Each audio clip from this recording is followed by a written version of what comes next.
And moving on to Afghanistan, where the Taliban rulers say they are willing to negotiate after Pakistan bombed cities, including the capital, Kabul. Pakistan accuses Afghanistan of harboring militants responsible for cross-border attacks inside Pakistan. The bombing marks a major escalation of a long-running border dispute. Pakistan's defense minister has warned the situation amounts to, quote, open war between the neighbors. This mosque in Pakistan's Bajaur district, near the border with Afghanistan, bears the scars of an attack by the Afghan Taliban. Cross-border shelling damaged homes and businesses here. Several people were also injured as months of escalating tensions between the neighbors boiled over this week. A shell from Afghanistan hit our house, injuring our children, a son and a daughter, as well as my wife. All of them are in hospital.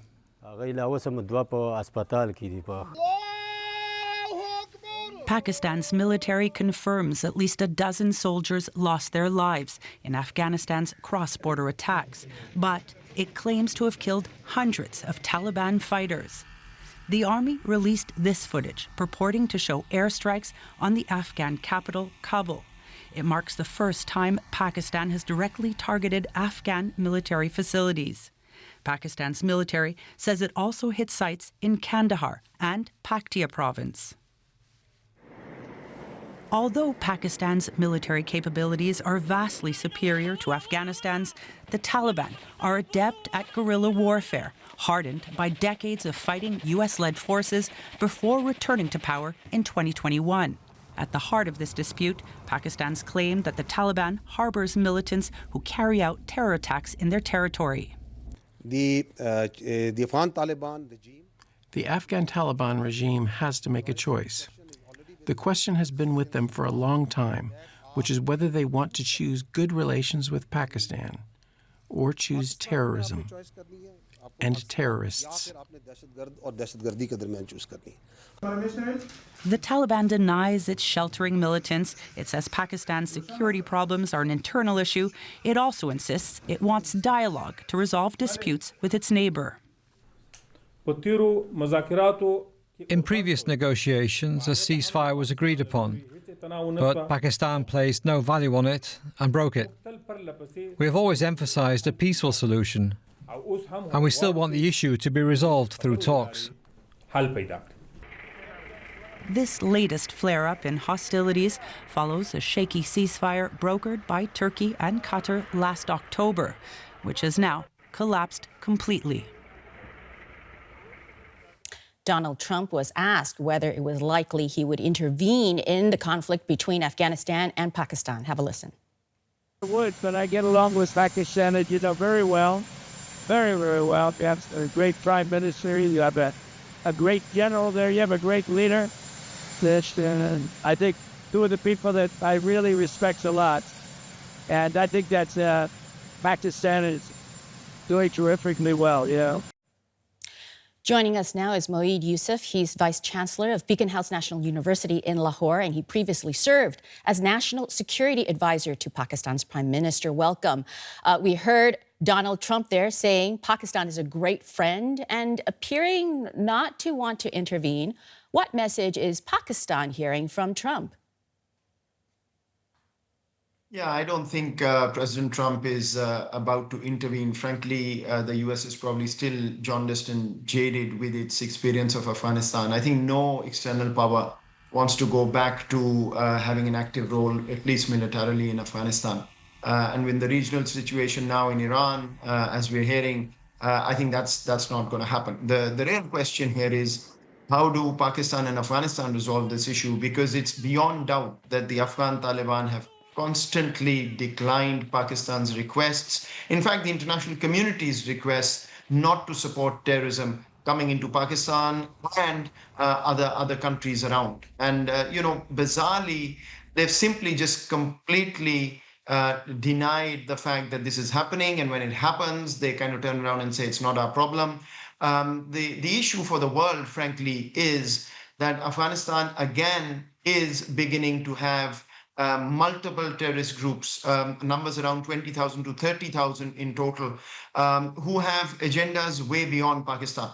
Nobody wants to go back to the time when Afghanistan was being seen as the hub of global terrorism.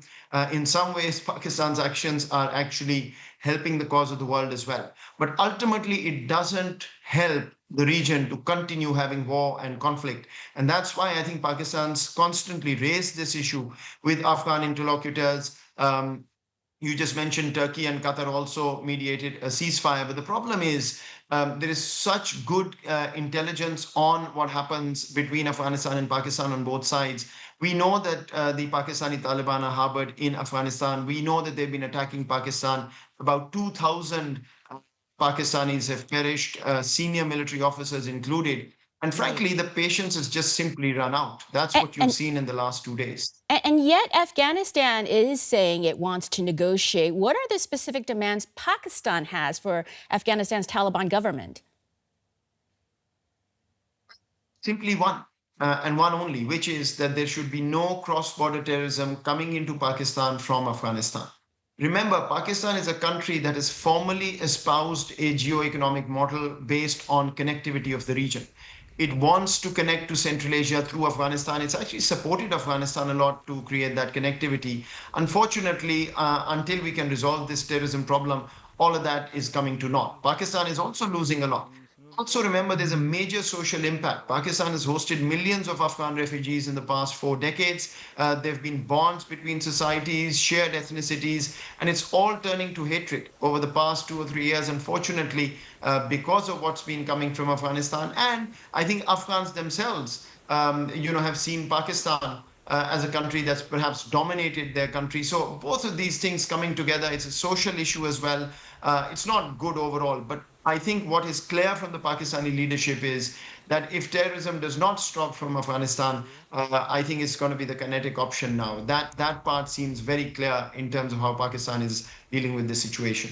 Moeed, we just have about a minute left, but I want to ask you about Pakistan and its interest in mediators in the conflict. Would it welcome China, Qatar, or the United States? Look, Turkey and Qatar have mediated. Pakistan's actually allowed the world to come in and convince the Afghan Taliban that the way they're going about this is not good for them and it's not good for the world. I mean, just imagine a scenario where this continues. Afghanistan continues to have terrorist groups, which, by the way, Afghan Taliban do not control completely in terms of their actions. Some are actually opposed to the Taliban.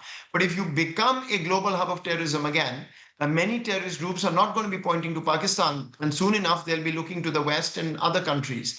Who wants that? And so I think it's a global agenda right now, and anybody and everybody who can come in and convince or force the Afghan Taliban to simply just give up terrorism and then work with others like civilized neighbors, I think they have a lot to gain. Pakistan has a lot to gain, and the entire region has a lot to gain. Got it. Moeed Yusuf, Vice Chancellor of Beaconhouse National University and former National Security Advisor. Thank you very much for your time.